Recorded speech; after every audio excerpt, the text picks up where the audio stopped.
और जब आए तो उन्होंने रात में देखा कि जिस स्थान पे सोते थे कि एक विशाल परछाई दिखाई दे रही है और वह सहयोग के लिए आवाज लगा रही है। तो पूछा कि कौन हो, तो उधर से आवाज भी नहीं आई।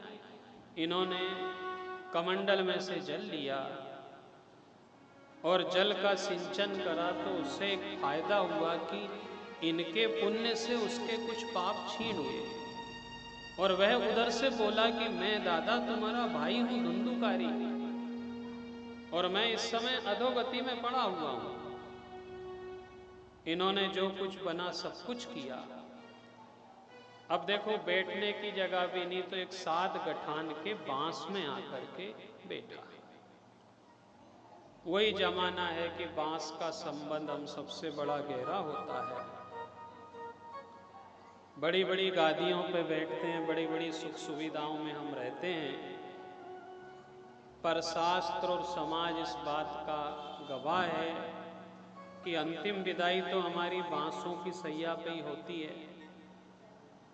और बड़ा महत्व उसी समय से बांस का है कि पितरों को सदगति दिलाने में बांस ने अपनी महत्वपूर्ण भूमिका निभाई।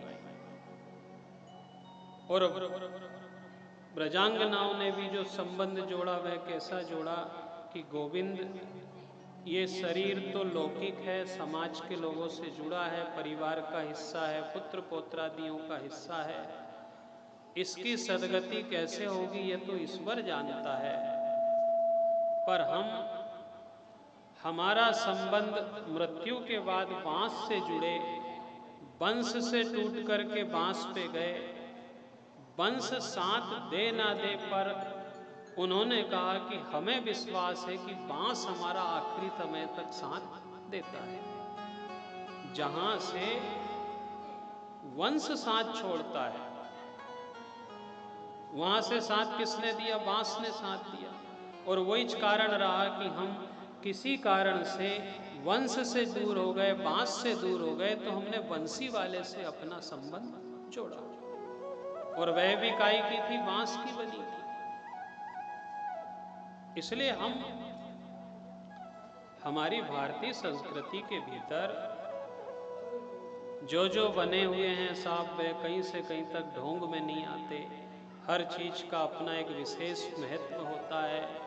हम बांस से कब जुड़ेंगे, वंश के लोग हमारा कितना प्रतिशत साथ देंगे, इन सारी चीजों से पहले हम बंसी वाले से अपना संबंध जोड़ें।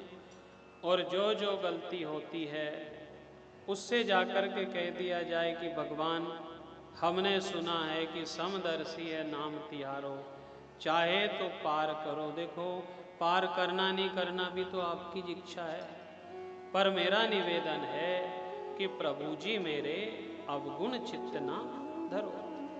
मैं जैसा भी हूं दिखता हूं आपके सामने, इसलिए लोग गए साहब। निवेदन बार बार किया कि मैं आपके द्वार पे आया हूं और मेरी परिस्थिति देखो। वंशी वाले से संबंध जोड़ करके व्रजवासियों ने सदगति की प्राप्ति करी थी। हम मान करके चलें कि देखो, एन केन प्रकारेण पुण्य ही हमारा सबका अच्छा साथी होता है। आत्मदेव नाम के ब्राह्मण के पुत्र धुंधुकारी को सदगति मिली। उस साध गठान के बांस में बैठ कर के संपूर्ण भागवत की कथा सुनी। उन्हें उनके द्वारा, गौकर्ण जी के द्वारा फिर से कथा बांची गई। शेष लोगों को भी भगवान ने सदगति दी। इसलिए हम माने कि देखो, सब कुछ होने के बाद भी हमारे पास यदि हम कहीं गिर जाते हैं और कोई साथ नहीं देता है हमारा, तो कभी कभी चिंतन करने जैसा विषय होता है। कोई पूछे कि भगवान ने आपको अच्छा घर दिया, अच्छा परिवार दिया, अच्छी समाज दी, सुख सुविधाएं दी, तो सब होने के बाद तो फिर सबको स्वर्ग जाना था, अच्छी जगह जाना था। फिर कभी कभी कई लोग अधोगति में चले जाते हैं, तो ऐसा क्यों हुआ? कभी कभी कोई अंधा व्यक्ति यदि कुआं में गिर जाए तो कोई बड़ी भारी बात नहीं है कि नेत्रहीन है। नेत्रवान अंध पड़े जो गिरे कूप में तो बाको लागे ना दोष, पर नेत्रवान जो गिर पड़े तो बाकी चर्चा हो। यदि अंधा व्यक्ति कुआं में गिर गया तो कोई दोष नहीं है, स्वभावतः भगवान ने उसे नेत्रहीन दिया है। पर नेत्रवान यदि कुआं में गिर जाए और लोग कहें तो फिर चर्चा होती है नहीं कि साहब ये कैसे गिर गया इसमें। घर में सब है, परिवार है, समाज है, फिर भी कभी कभी कोई व्यक्ति घर में नहाते समय गिर जाता है, चलते समय गिर जाता है और हड्डियां टूट जाती है और फिर अस्पताल में भर्ती होना पड़ता है। तो किसी देखने वाले ने बड़ा बारीकी से चिंतन किया कि वह कभी हड्डी के अस्पताल में गया तो उसने जाकर के देखा कि 100 मरीज भर्ती थे और 100 में से 100 के 100 की आंख थी। तो बड़ा आश्चर्य हुआ कि अंधा व्यक्ति यदि हड्डी टूट जाए तो दुख की बात नहीं, आश्चर्य नहीं लगे, पर आंख वाले हड्डी के अस्पताल में सब भर्ती। तो उन्होंने पूछा कि संभालने वाले थे, देख रेख करने वाले थे, पकड़ने वाले थे, फिर भी तुम यदि गिर पड़े तो फिर दुख का विषय। तो भगवान से भी यही कहा लोगों ने कि प्रभु आपने सब दिया है, घर दिया, खेत दिया, परिवार दिया, सुख सुविधा दी है, फिर भी हम अधोगति में पड़ जाते हैं, तो ये सबसे बड़ा दोष हमारा ही है। राम किसी को मारे नहीं, सबके दाता राम। परमात्मा तो बराबर सबको अच्छा दे रहा है, पर कहीं ना कहीं से जो हमारे से गलती होती है, हमारे कर्मों की गलती हो जाती है, उन कर्मों के कारण हम दुखी होते हैं। इसलिए जो गलती करी उसका पश्चाताप किया और सद्गति को प्राप्ति करी। इसके बाद भागवत कथा सुनने की विधि और यम नियम संयम से हमें कैसे सुनना चाहिए। यूं तो भारतीय संस्कृति में श्रीमद् भागवत कथा सुनने के बड़े गहरे नियम हैं, पर देश बदल गया, युग बदल गया, लोग बदल गए, परिस्थिति बदल गई। तो इस युग में हम केवल ये समझ कर के चलें कि शास्त्र कहता है कि एक आसन पर एक वृत्ति पे कथा सुने।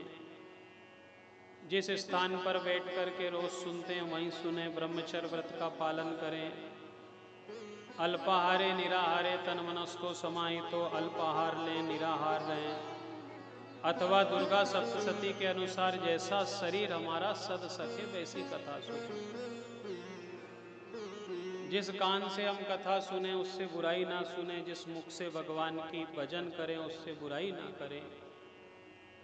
अर्थात यम नियम संयम बहुत सारे हैं, क्योंकि जो ये भागवत व्यास जी ने बनाई, उन्होंने बनाते समय बहुत सारी चीजें लिखी, पर आज के समय में हमारा शरीर साथ पाना कठिन है। आयु की अल्पता है, रोगों की बहुलता है, समय की अल्पता है, ये सारे समय में हम जो चाहते हैं वह नहीं हो सकता। फिर भी हम प्रयास करें कि जितना अच्छा हो सके उतना हम सुने। देखो सुनने से बहुत बड़ा फायदा है। कथा सुनने की उम्र में हम ताने सुने। पहले का समय और आज के समय में पुनः आपसे कहें कि बड़ा परिवर्तन है। पहले का तो ये तक सिद्धांत था कि देखो मेहमान आ जाते थे तो चूल्हा भी खुशी व्यक्त कर देता था।